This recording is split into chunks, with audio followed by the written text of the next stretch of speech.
네, 월드컵 소식 박찬아 축구 해설위원과 함께 더 얘기 나눠보겠습니다. 어서 오십시오. 안녕하세요. 예. 자, 앞서 리포트에서도 소개해드렸습니다만 정말 엄청난 대역전극이 펼쳐졌죠. 네, 2대1로 아르헨티나가 승리를 했습니다. 그런데 아르헨티나와 잉글랜드의 사이는 단순히 이번 월드컵 준결승에서 만났기 때문에 그리고 축구를 잘하는 두 나라이기 때문에 큰 경기가 아니었습니다. 네, 두 나라는 철천지 왼수 관계라고 불러야 될 정도로 네, 역사적으로 포클랜드 전쟁이라는 전쟁을 치른 사이이기도 하고요. 그리고 월드컵 역사상 1966년, 그리고 1998년, 2002년 네, 이렇게 이어지는 서사들이 있습니다. 네, 근데 그 서사를 다 말씀드리기는 시간이 짧을 것 같고 네네. 어쨌거나 이 두 나라는 정말 앙숙이고 사이가 안 좋은 나라다. 그런데 이번 북중미 월드컵에서 우승으로 가는 길목에서 맞대결을 펼친 거잖아요. 근데 잉글랜드가 55분에 고든 선수의 선제 득점이 나오면서 앞서갔습니다. 그런데 그 이후에 토마스 투엘 감독도 그렇고 잉글랜드 벤치도 그렇고 더 적극적으로 경기를 운영하기보다는 잉글랜드도 이 무대까지 오는데 체력 소모가 극심했습니다. 예. 그렇기 때문에 뒤쪽으로 점점 내려가면서 경기를 지키려고 했거든요. 네, 그러다 보니까 아르헨티나 선수들이 그 다음 시간을 모조리 자기 무대를 만들 수가 있었어요. 네네. 그 이후로 일방적인 경기 운영이 이어졌고 일방적인 공격 시도가 있었고 실제로 잉글랜드가 수비를 단단하게 만들면서 걸어 잠궈 보려고 했는데 생각보다는 페널티 에리어 안쪽에서 찬스를 아르헨티나에게 많이 내줬습니다. 뺏기더라고요. 예. 네, 그런데 그래도 잉글랜드가 실점하지 않고 어찌어찌 80분을 넘겼는데 85분에 리오넬 메시의 패스를 받은 엔소 페르난데스가 동점골을 기록을 했고요. 그리고 92분에 다시 한번 리오넬 메시의 패스를 받은 라우타로 마르티네스가 결승골을 터뜨리면서 정말 아르헨티나가 극적으로 결승 무대를 밟게 됐습니다. 예, 지금 설명해 주신 대로 리오넬 메시가 오늘 골은 없었지만 두 개의 골에 모두 결정적인 역할을 했습니다. 자, 리오넬 메시의 활약상도 좀 분석을 해주시죠. 리오넬 메시의 활약상을 제가 일일이 나열하는 건 어떤 면에서는 실례인 것 같아요. 네, 그냥 리오넬 메시가 이 경기에서도 리오넬 메시했다 이렇게 얘기를 하셔도 아마 이 뉴스를 보시는 분들이 다 이해를 하실 것 같거든요. 그러니까 리오넬 메시 선수가 8강에도 득점을 못했고 그리고 오늘 잉글랜드와의 4강전에서도 골은 기록을 못했습니다. 하지만 지난 카타르 월드컵 16강전부터 이어지고 있는 공격 포인트는 지금 매 경기마다 계속 뽑아내고 있거든요. 네, 무려 11경기 연속 공격 포인트를 만들어내고 있고요. 그게 지난 16강부터 해서 연속 경기 골도 기록을 하고 있다가 그 연속 경기 골 기록은 9경기에서 중단이 됐어요. 네, 그런데 공격 포인트는 아직도 계속 만들어내고 리오넬 메시 선수가 8강에도 골 넣지 못했지만 승리하는 데 주인공이었고 오늘 잉글랜드전도 마찬가지였습니다. 리오넬 메시가 없었다면 과연 아르헨티나가 이 경기를 뒤집을 수 있을까?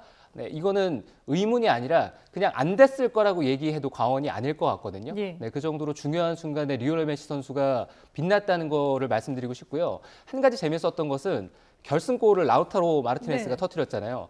원래 그런 골을 터뜨리면 극적인 순간이었고 그리고 결승골이 될 확률이 누구보다 높았기 때문에 모든 선수단이나 동료들이 이제 라우타로에게 달려가잖아요. 그렇죠. 네, 그런데 그러지 않았습니다. 오히려 어시스트를 한 리오넬 메시에게 모든 선수단이 달려 들어가면서 약간 라우타로 선수가 좀 외롭게 셀레브레이션 하는 모습도 좀 재밌는 장면이었어요. 말씀해주신 그 결승골의 도움이 사실은 메시 하면 왼발을 잘 쓰는 선수잖아요. 근데 오른쪽 발로 공을 띄웠어요. 오른쪽 측면이었습니다. 근데 리오넬 메시 선수가 얘기해 주신 것처럼 왼발을 좋아하는 선수고요. 왼발의 감각, 그러니까 왼발의 감각으로 제한하기에는 세계에서 가장 축구를 잘하는 역사상으로 가장 축구를 잘하는 선수인 건 맞는데 오른쪽에서 계속 리오넬 메시 선수가 왼발로 이렇게 골라인 쪽으로 감는 크로스를 계속 시도를 했습니다. 그리고 실제로 그런 크로스가 잉글랜드의 수비진을 어렵게 만들었어요. 네, 그렇기 때문에 오른쪽 측면에서 돌발상하긴 했는데 리오넬 메시 선수가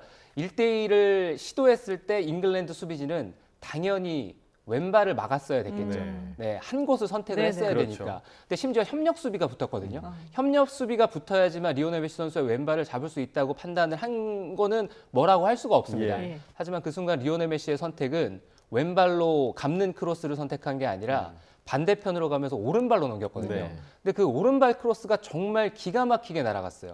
네, 수비 한 명을 완벽하게 넘기면서 크로스할 때 중요한 거는 앞에 첫 번째 수비수를 완벽히 넘기면서 동료에게 정확하게 날아가야 되거든요. 근데 실제로 그 오른발 크로스가 그렇게 날아가면서 아르헨티나가 역전골, 결승골을 뽑아낼 수 있었습니다. 네, 그야말로 잉글랜드의 수비진이 좀 허를 찔린 그런 순간이 아닐까 좀 생각이 드는데 리오넬 메시 이야기를 조금 더 해보자면 조금 전에 저희가 김동민 기자 리포트에서도 걸어다니다가 찬스를 만들어낸다라는 대목이 있었습니다. 실제로 이게 리오넬 메시의 전체 이동 거리의 47%가 걷는 상태에서 만들어진다. 이런 그런 지표가 좀 있었는데 정말로 효율성 있게 경기를 뛴다라고 볼 수도 있을 것 같아요.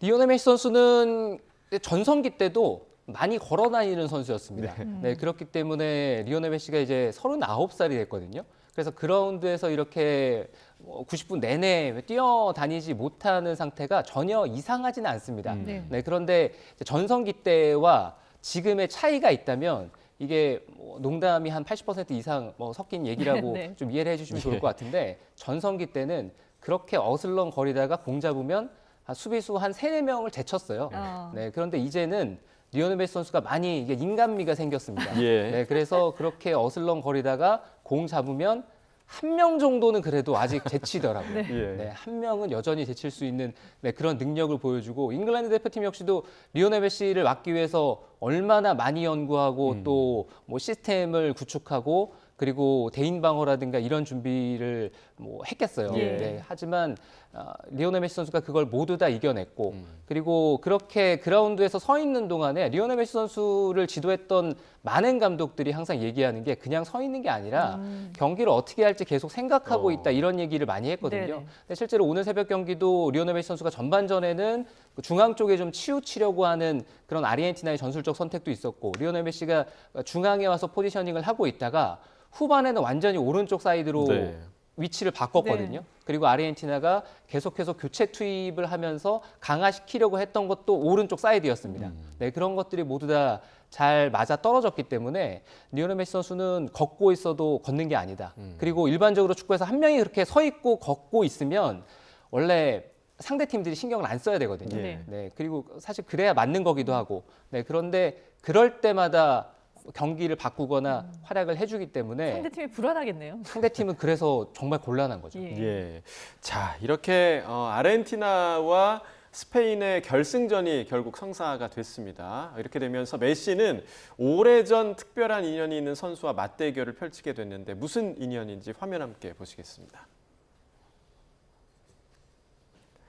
자, 20살의 리오넬 메시가 한 아기를 씻기고 있습니다. 남다르게 튼실했던 이 아기의 이름은 바로 라민 야말 맞습니다. 아르헨티나와 결승전을 앞둔 스페인의 초신성 바로 그 라민 야말입니다.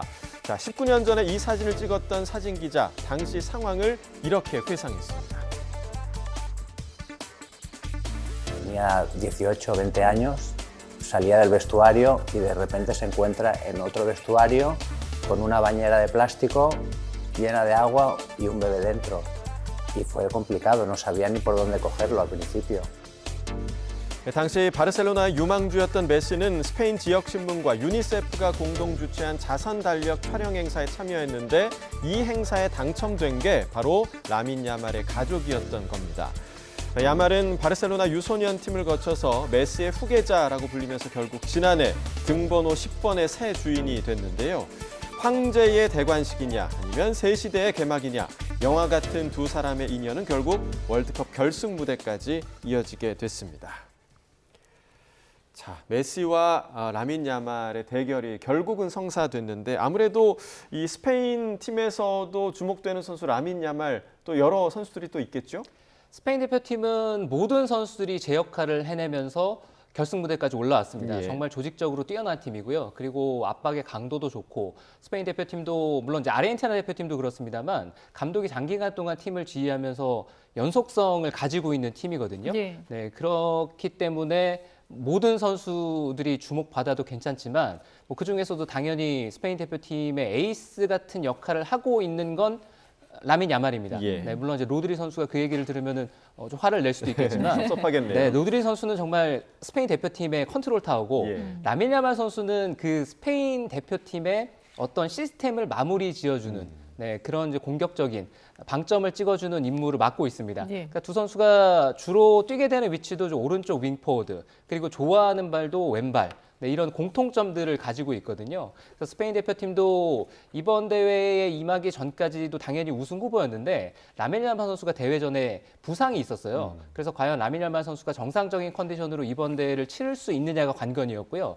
실제로 그게 된다면 스페인도 당연히 우승을 할 수 있는 팀이고, 예. 근데 그게 되지 않는다면 스페인은 대체자가 없다는 점에서 좀 불안하다 이런 평가도 있었거든요. 예. 하지만 라민 야말 선수가 그래도 계속해서 경기에 투입이 됐고 또 경기를 치르면서 라민 야말 선수도 컨디션이 계속 좋아지고 있습니다. 그 컨디션의 정점을 보여줬던 게 프랑스전이었거든요. 예. 네, 그렇기 때문에 라민 야말 선수가 이제 결승전에서 리오넬 메시를 만나게 됐는데 이 경기는 여러 가지 이제 관전 구도, 관전 포인트, 대결 구도가 있는데 그 중에서도 라민 야말이 활약을 할 것이냐, 아니면 리오넬 메시가 활약을 할 것이냐, 이것도 뭐 당연히 이 경기를 지켜보는 저희 팬들의 관점에서는 뭐 가장 주목해 봐야 될 관전 포인트라는 생각입니다. 네, 관전 포인트 얘기를 해주셨는데 준결승까지 7경기를 치르면서 아르헨티나가 19골, 그 출전국 최다 득점을 했거든요. 반면에 스페인은 7경기를 치르는 동안 한 골밖에 내주지 않는 철벽 수비를 펼쳤습니다. 창과 방패의 대결, 이것도 좀 관전 포인트가 되지 않을까요? 창과 방패의 대결이라고 압축하기는 저는 좀 쉽진 않은 것 같다. 네, 왜냐하면 아르헨티나가 어떤 수비도 창의 잘하나요? 팀이라기에는 결정력이 좋은 모습을 계속 아. 보여주고 있어요.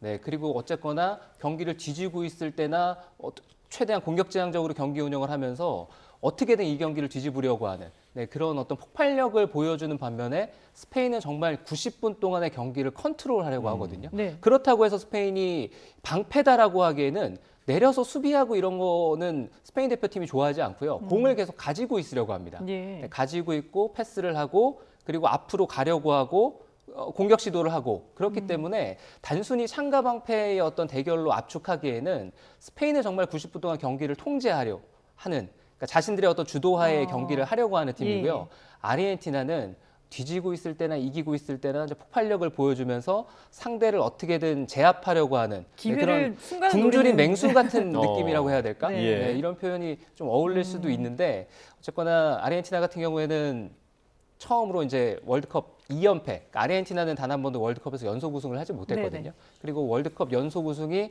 1980년대에 30년대에 이탈리아가 있었고 그리고 58년, 62년에 브라질이 월드컵에서 연속 우승을 한 이후로 그 누구도 월드컵 2연패는 없었습니다.